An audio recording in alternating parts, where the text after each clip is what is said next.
ሰላም ክቡራን ተመልካቾቻችንና አድማጮቻችን፣ በአሁኑ ዝግጅታችን አቶ ገዱ አንዳርጋቸው ለጠቅላይ ሚኒስትር አብይ አህመድ የሰጡትን ምላሽ ነው ይዘንላችሁ የቀረብነው። ከትናንት በስቲያ ጠቅላይ ሚኒስትሩ በፓርላማ ባደረጉት ንግግር የኤርትራ ሰራዊት በትግራይ ከፍተኛ ግፍ ሲፈጽሙ ህዝቦችን አትንኩ ብዬ እነገዱ ልኪያቸው ነበር በማለት ስማቸውን ጠቅሰው ነበር። ስለዚህ እውነታውን መመስከር አለብኝ በማለት አቶ ገዱ የሚከተለውን ረጋለ ጽሁፍ ልከዋል፣ ምላሽ ሰጥተዋል። እንደሚከተለው የአቶ ገዱን ጽሁፍ ለማንበብ ሞክራለሁ። ለታሪክ የሚቀመጥም ስለሆነ እንዳለ አቀርበዋለሁ። ቀን 27 5ኛ ወር 2018 ዓ.ም ለክቡር ጠቅላይ ሚኒስትር አብይ አህመድ ከገዱ አንዳርጋቸው ጉዳዩ በፓርላማ ንግግሩ ላይ የኔን ስም ጠርተው ያደረጉትን ንግግር ይመለከታል። ጥር 26 ቀን 2018 ዓ.ም በፓርላማ ቀርበው ባደረጉት ንግግር ከኤርትራ ጋር የተፈጠረውን አለመግባባት መንስኤ በተመለከተ እኔን በእማኝነት ቆጥረው ማብራሪያ መስጠቱን ሰዎች ቆርጠው በላኩልኝ የቪዲዮ ቅጂ ተረድቻለሁ። እርስዎ በዚህ ንግግሩ እንደገለጹት በጉዳዩ በታሪክ መዝገብ በአግባቡ ይቀመጥ ዘንድ የነበረው ሁኔታ ምንም አይነት መጨመርም ሆነ መቀነስ ሲያስፈልገኝ በነጻ ህሊና እንድገልጽ የእርስዎ ንግግር አስገድዶኛል። በዚህ መሰረትም አንደኛ፣ በእኔ በኩል እንዲህ ባሉ የኤርትራንና የኢትዮጵያን ግንኙነት በሚመለከቱ ጉዳዮች አስተያየት ለመስጠት ፍላጎት አልነበረኝም። ምክንያቱም የእነዚህ ሁለት እህትማማች አገሮች የግንኙነት ታሪክ በአብዛኛው በቁርሾ የተሞላ በመሆኑ በጥንቃቄና ኃላፊነት በተሞላበት መንገድ ሊያዝ ይገባዋል የሚል እምነት ስላለኝ የማውቀውን ጉዳይ በመሰለኝ መንገድ ላለመናገር ወስኜ ነበር። መቼም የትግራይ ጦርነት ተጀምሮ በፕሪቶሪያ ስምምነት እስኪቆም ድረስ የኤርትራ ጦር ከኢትዮጵያ መከላከያ ሰራዊት ጎን ሳይሰለፍ የቀረበት ጊዜ ያለ አይመስለኝም። ሌላው ቀርቶ በ2013 ክረምት ላይ የትግራይ ኃይሎች ወደ አማራ ክልል አልፎ በገቡበት ወቅት የኤርትራ ሰራዊት እስከ ደብረ ታቦር አካባቢ ድረስ መጥቶ መዋጋቱን እናስታውሳለን። የኢትዮጵያ መከላከያ ሰራዊትና የኤርትራ ጦር በአንድ ላይ ወታደራዊ ኦፕሬሽን መስራት ያቆሙት በፕሪቶሪያው ድርድር የተኩስ አቁም ስምምነት መድረሱ ይፋ ከሆነ በኋላ ነበር። እስከዚያ ድረስ ግን የአንድ ሀገር ሰራዊት በሚመስል ሁኔታ አብረው ነበሩ። የቀረ ነገር ቢኖር በጦርነቱ መሃል ሁለተኛው ዙር ጦርነት እንዳበቃና የትግራይ ኃይሎች ከአማራ ክልል ከወጡ በኋላ ውጊያ ጋብ ብሎ በነበረበት ጊዜ የኢትዮጵያ መከላከያ ሰራዊት አዛዦች በማዕረግ ሲንበሸበሹ የኤርትራን አዛዦች አለመጨመሩ ሊሆን ይችላል። ሁለተኛ፣ ከዚያ ሁሉ ጥፋት በኋላ በአሁኑ ወቅት እርስዎ የትግራይንም ሆነ የኢትዮጵያን ሕዝብ ይቅርታ ይጠይቃሉ ብዬ ስጠብቅ ጉዳዩን አዛብተው ሲያቀርቡ ሳይ ባነሱት ጉዳይ ላይ ብቻ ማብራሪያ መስጠትን መረጥኩኝ። በትግራይ ክልል በነበረው ጦርነት የትግራይ ኃይሎችን ጨምሮ በጦርነቱ ተሳታፊዎች አማካኝነት የደረሰው ጉዳት የትግራይ ሕዝብ ለማመን በሚከብድ ሁኔታ እንዲደቅ ያደረገ በመሆኑ ለዚህ ድርጊት አንድ አካል ብቻ ተጠያቂ አድርጎ እኔ ከደሙ ንጹህ ነኝ ለማለት መሞከር ከህግ ከፖለቲካና ከሞራል ተጠያቂነት ሊያድን ካለመቻሉም በላይ መሰል ጥፋት ዳግም እንዳይደገም ተገቢውን ትምህርት እንዳይወሰድ ያደርጋል። እውነቱን ለመናገር በዚያ ጦርነት ወቅት የትግራይ ህዝብ ማንም ወገን የተጎዳ ብሎ ከጎኑ የሚቆምለት መንግስት በሆነ ሌላ ወገን አልነበረውም።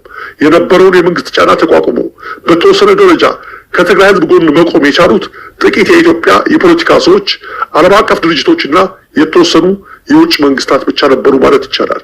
ይህ የኛው ኢትዮጵያን እውነተኛና አስቀያሚው የቅርብ ጊዜ ታሪካችን ነው። ሶስተኛ፣ እኔ እግዚአብሔር ደጉን አመላክቶት ከትግራይ ህዝብ ጋር ያለውትን አስከፊና የተበላሸ ግንኙነት ቢያሻሽሉ ደስ ከሚላቸው ሰዎች አንዱ ልሆን ይችል ነበር። ነገር ግን ባለፈው ስህተቶ ምንም አይነት የመቆጨት ምልክት ካለማሳየተውም በላይ ለዚያ ሁሉ የሰው እልቂት፣ ንብረት መውደም፣ ማህበራዊ ምስቅልቅልና የሀገርን ህልውና የሚፈታተን ቀውስ የራስዎን የፊት አውራሪነት ድርሻ ሳይመለከቱ ሌላ ተጠያቂ ፍለጋ ሲዋትቱ ሳይ አግራሞትን የጫረብኝ ከመሆኑም በላይ አሁን ያለው ምስቅልቅል የወጣ አገራዊ ሁኔታ ያነሰን ይመስል ሌላ አዲስ ቀውስ ለመፍጠር እየተንደረደሩ ስለመሰለኝ ጠንካራ ስጋት አድሮብኛል። ምክንያቱም ከላይ እንደገለጽኩት እስካሁን በህዝብ የተፈጸሙት ሀገራዊ ጥፋቶች ዋነኛ መነሻ ምክንያታቸው የእርስዎ አገዛዝ ሆኖ ሳለ ሁልጊዜም ውጫዊ የፈጠራ ምክንያቶችን ሊያቀርቡ ይሞክራሉ። የትግራዩ ጦርነት በአማራ ህዝብ ላይ እየተፈጸመ ያለው ዘርፈ ብዙ ጥፋት ማለቂያ የሌለው የኦሮሚያ ክልል ጦርነት፣ የቤኒሻንጉልና የቅርቡ የጋምቤላን ግጭት ጨምሮ በሌሎች ሀገሪቱ አካባቢዎች ብዙ ጥፋት ያስከተሉ ሀገራዊ ቀውሶች የተፈጠሩት በዋናነት በእርስዎ አገዛዝ ደካማነትና ያለ ግጭትና ጦርነት በስልጣን ላይ መኖር አልችልም ከሚለው የተሳሳተ አስተሳሰቡ የተወለዱ ችግሮች ናቸው። አራተኛ ከላይ የተገለጸው አጠቃላይ ሁኔታ እንዳለ ሆኖ እርስዎ በንግግሩ በገለጹት መሰረት እኔ እርስዎ ልዑክ ሆኜ ወደ ኤርትራ መሄዴን በተመለከተ የነበሩ ጥሬ ሀቆችን ወደ ማብራራቱ ልግባ። በመጀመሪያ ደረጃ የትግራይ ጦርነት ከተጀመረ በኋላ እኔ የውጭ ጉዳይ ሚኒስትር እንደነበርኩና በትግራይ ህዝብ ላይ የተፈጸመውን ወንጀል በተመለከተ መልእክተኛው ሆኜ ወደ ኤርትራ ተልኬ እንደነበር በፓርላማ ንግግሩ የገለጹት ሙሉ በሙሉ ሐሰት ነው። ይህ የለየለት ቅጥፈት መሆኑን እኔ ብቻ ሳይሆን እርሶም ቢሆኑ የመዋሸቱ ሆነቦት ካልሆነና በአዲስ መልክ ሊያስፈጽሙት ላቀዱት የጥፋት ፕሮጀክት ህዝብን አወናብዶ ለማነሳሳት ያገዘኛል ብለው ካላሰቡ በስተቀር ሁለቱም ጉዳዮች ለማንኛውም የኢትዮጵያን ፖለቲካ ለሚከታተል ሰው ሁሉ ግልጽ ነው። እኔ ከውጭ ጉዳይ ሚኒስትርነት የተነሳሁት የትግራይ ጦርነት በተጀመረ ማግስት ማለትም ከጥቅምት 25 2013 ዓ.ም ጀምሮ ነው። መቼም ይህንን ጉዳይ ይዘነጉታል ተብሎ አይጠረጠርም። አሁንም ሌላ በህዝብና በአገር ላይ ለመፈጸም የሚያውጠነጥኑት የጥፋት አሻጥር ኖሮ ለማምታታት የሚጠቀሙበት ነገር ከሌለ በስተቀር የኔ የውጭ ጉዳይ ሚኒስትርነትና ወደ ኤርትራ መሄድ የማይገናኙ ጉዳዮች ናቸው። 5 ከትግራዩ ጦርነት ጋር ተያይዞ በህዝብ ላይ የደረሰውን ከፍተኛ ጉዳት በተመለከተ እርስዎ ህዝቤን አታጎሳቁሉ የሚል መልእክት አስይዘው እኔን ወደ ኤርትራ የላኩኝ መሆኑን እንዳረጋግጥ ምስክርነት ጠርተውኛል።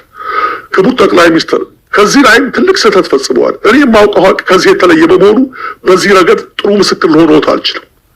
እንደ እርስዎ ከእውነት ጋር የተጣዳ ሌላ ምስክር ቢፈልጉ ይሻልዎታል። እኔ ስለ ትግራይ ህዝብ ያለዎትን አመለካከት እንድናገር ከፈለጉ የማውቀው እውነት እርስዎ ከተናገሩት በእጅጉ የተለየ ነው። በእውነቱ ለመናገር በዚያ ወቅት የምር ከሚያስቆጣዎትና ሌሎችን እንደ ጠላት እንዲያዩ ከሚያደርጉት ጉዳዮች ውስጥ አንዱ ምናልባትም ዋነኛው የትግራይ ህዝብ በደል ማንሳት ነበር። ለኔው ለራሴ ያሉኝን አስታውሰውት በ3 ሳምንት ውጊያ የህወሓትን ኃይል ሰባብረን መቀሌ ተቆጣጥረናል የሚለውን ደስታ ለማብሰር በተጠራው የስራ አስፈጻሚ ኮሚቴ ስብሰባ ላይ የነበረን የግምገማ ሐሳብ መሰረት በማድረግ አንድ ሐሳብ አንስቼ ነበር። ቀርቦ የነበረው ግምገማ የትግራይ ህዝብ በሰሜን እዝ ላይ የተፈጸመው ጥቃትም ሆነ በመከላከያ የተወሰደው የአጸፋ እርምጃ ዱብዳ ሆኖበት ከማንም ወገን ሳይሰለፍ ባይተዋር ሆኖ ጦርነቱን በገለልተኛነት ይመለከት ነበር የሚል ነበር። እኔም በዚሁ የግምገማ ሐሳብ ላይ በመመርኮዝ ህዝቡ እንዲረጋጋ፣ ስርዓት አልበኝነት እንዳይፈጠር፣ ወታደሩ በአሸናፊነትና በበቀል መንፈስ ህዝብ እንዳያንገላታ ጥንቃቄ መደረግ አለበት፣ ቶሎ ብሎ የሲቪል አስተዳደር እንዲቋቋምና በራሱ ልጆች እንዲተዳደር መደረግ ይኖርበታል፣ በደል የሚደርስበት ከሆነ ህወሓት ሊናፍቅና እንደገና ሊያጠናክር ይችላል የሚል ስጋት አዘል አስተያየት አቀረብኩ። እርስዎ በመድረኩ ላይ ያነሳሁትን ሐሳብ በአዎንታ ተመልክተው አለፉት። መድረኩ ተጠናቆ ከስብሰባ አዳራሽ እንደወጣን ግን ለብቻዬ ጠርተው የነገሩኝንና ስለ ትግራይ ህዝብ ያለውትን አመለካከት በትክክል የሚያሳየውን አስተያየቶን ላስታውሰውት እንዲህ ነበር ያሉት። ትግራዮች ከእንግዲህ ከደረሰባቸው ሽንፈት አገግመው ጠንክረው ሊወጡ ይችላሉ ብለህ አታስብ። እንዳይነሱ አድርገን ሰብረናቸዋል። ብዙ ሰው የትግራይ ህዝብ ይለኛል። የትግራይ ህዝብ ከማን ይበልጣል? እንዳይነሳ አድርገን አድቅቀነዋል። በቀጣይ የሚበልጥ እናደቀዋለን።